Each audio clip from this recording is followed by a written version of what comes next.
Egal ob Marketingvideos, Vorträge oder ein einfacher Videocall. Dein Auftreten vor der Kamera bestimmt, welches Bild deine Vorgesetzten, Mitarbeiter oder Kunden von dir haben. In diesem Video gebe ich dir 5 Tipps, wie du mit Kleidung, Körpersprache, deinem Auftreten und deiner Sprache vor der Kamera garantiert einen professionellen Eindruck bei deinen Zuschauern hinterlässt.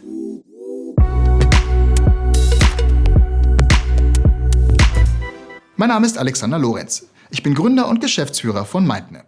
Bei der Produktion von Filmen und Videos für Unternehmen beraten wir Protagonisten bei jedem Dreh, wie sie sich professionell vor der Kamera präsentieren können. Professionell auftreten bedeutet, klar und deutlich zu sprechen, Blickkontakt zu den Zuschauern zu halten, eine sichere Körperhaltung zu haben und natürlich zu wirken. Kurz gesagt, Selbstbewusstsein und eine überzeugende Ausstrahlung vor der Kamera zeugen von Professionalität.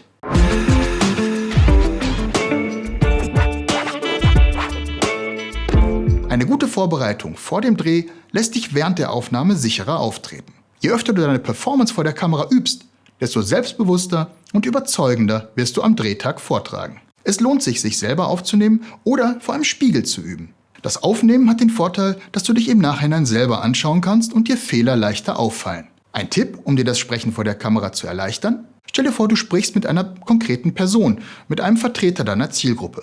Wenn du weißt, wer dein Publikum ist, weißt du besser, wie du sprechen und dich verhalten musst. Gut vorbereitet zu sein bedeutet dabei nicht, einen komplett vorgeschriebenen Text auswendig aufzusagen. Im Gegenteil.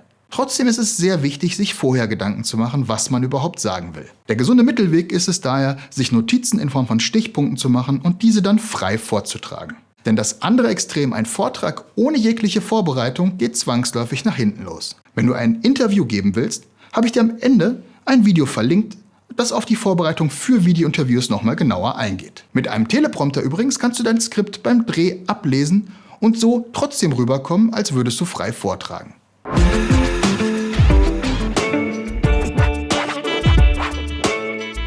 Es gibt keine zweite Chance für einen ersten Eindruck.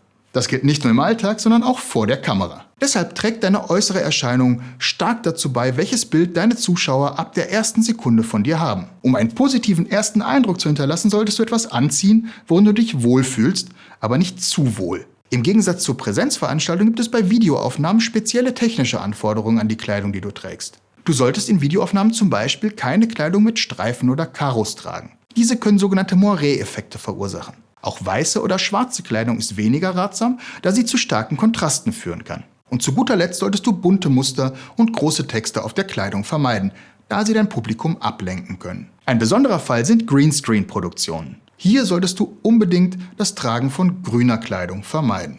Bring zur Sicherheit am besten gleich mehrere Outfits zum Dreh mit oder sprich die Kleidung vorher genau ab. Ebenso wichtig wie Kleidung ist dein Gesicht. Tupfe alle Bereiche deines Gesichtes, die Licht reflektieren, mit einem Taschentuch, einem speziellen mattierenden Papier oder farblosem Puder ab. Das gilt sowohl für Männer als auch für Frauen. Und wenn du nicht genau weißt, was ich meine, habe ich dir in der Videobeschreibung mal ein paar Produkte verlinkt, die wir zum Beispiel gerne benutzen.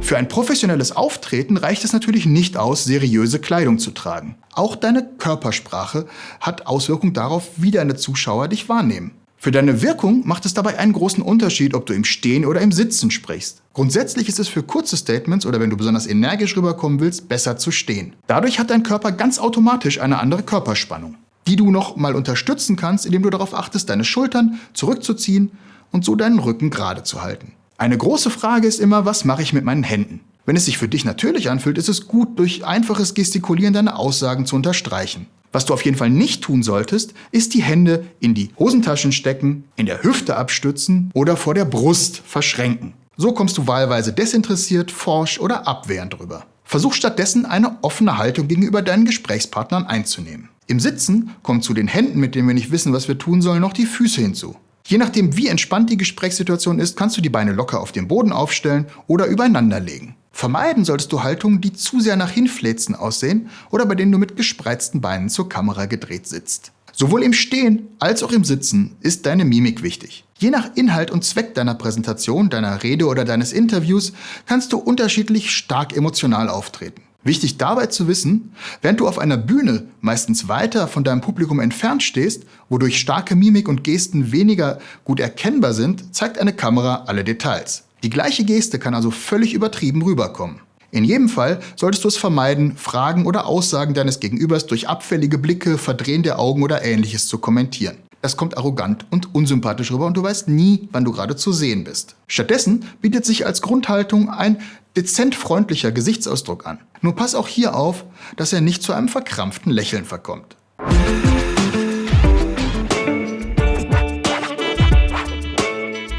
Es gibt zwei grundsätzliche Szenarien: mit oder ohne Blick in die Kamera. Während du bei Präsentationen wie diesem Video zum Beispiel direkt dein Publikum und damit die Kamera anschaust, ist genau das Gegenteil bei Interviews oder Gesprächsrunden vor der Kamera der Fall. Menschen reagieren sehr stark darauf, angeschaut zu werden. Und wenn du während eines Interviews plötzlich zur Kamera und damit zu der Person am Bildschirm guckst, wird diese das wahrnehmen und sich in der Regel etwas irritiert fühlen. Wenn du interviewt wirst oder als Gast in einer Gesprächsrunde teilnimmst, ist es deshalb ratsam, Kameras weitestgehend zu ignorieren. Du solltest dir also unbedingt vorher klar machen, an welcher Art von Format du teilnimmst und ob du dabei in die Kamera schauen willst oder nicht. Und dann konsequent dabei bleiben. Dabei fällt das durchgängige Schauen in einer Kamera gerade Anfängerinnen und Anfängern gar nicht leicht. Schließlich schaut die Kamera nicht zurück und man kann nicht ablesen, ob oder wie das, was man sagt, ankommt. Wenn es dir schwerfällt, kannst du einen Teleprompter verwenden, auf dem du deinen Vortragstext oder deine Notizen einblenden kannst oder eine Person darum bitten, sich hinter die Kamera zu stellen, damit du das Gefühl bekommst, mit ihr statt mit der Kamera zu reden. Die Person sollte sich aber direkt hinter der Kamera befinden, damit du weiterhin ungefähr in Richtung der Kamera schaust. Die Kamera selbst sollte übrigens möglichst auf Augenhöhe positioniert sein. Und das gilt auch bei Aufzeichnungen am eigenen Laptop, wie zum Beispiel Webinaren oder Videocalls. Dort ist es wichtig, den Laptop entsprechend zu positionieren. Was du sonst noch bei Videocalls beachten musst, damit du technisch gut rüberkommst, erfährst du im hier verlinkten Video.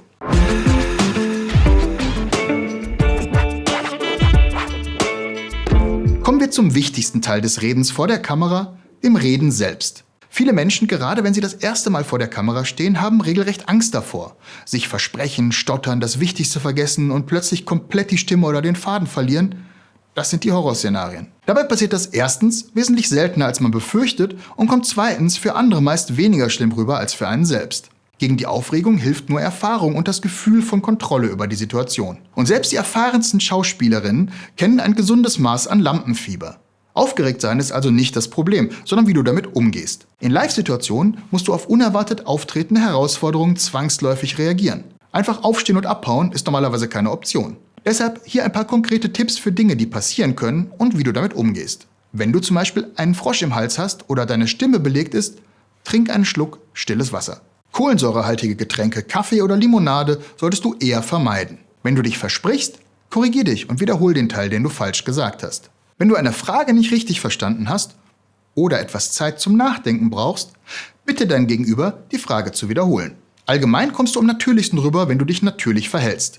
Verzichte also auf eine gestelzte Sprache, verwende kurze, klare Sätze und rede in deiner natürlichen Tonlage. Was du aber nach Möglichkeit vermeiden solltest, ist das Sprechen im Dialekt. Zumindest, wenn du dir nicht sicher bist, dass nur Dialektsprecher zuhören.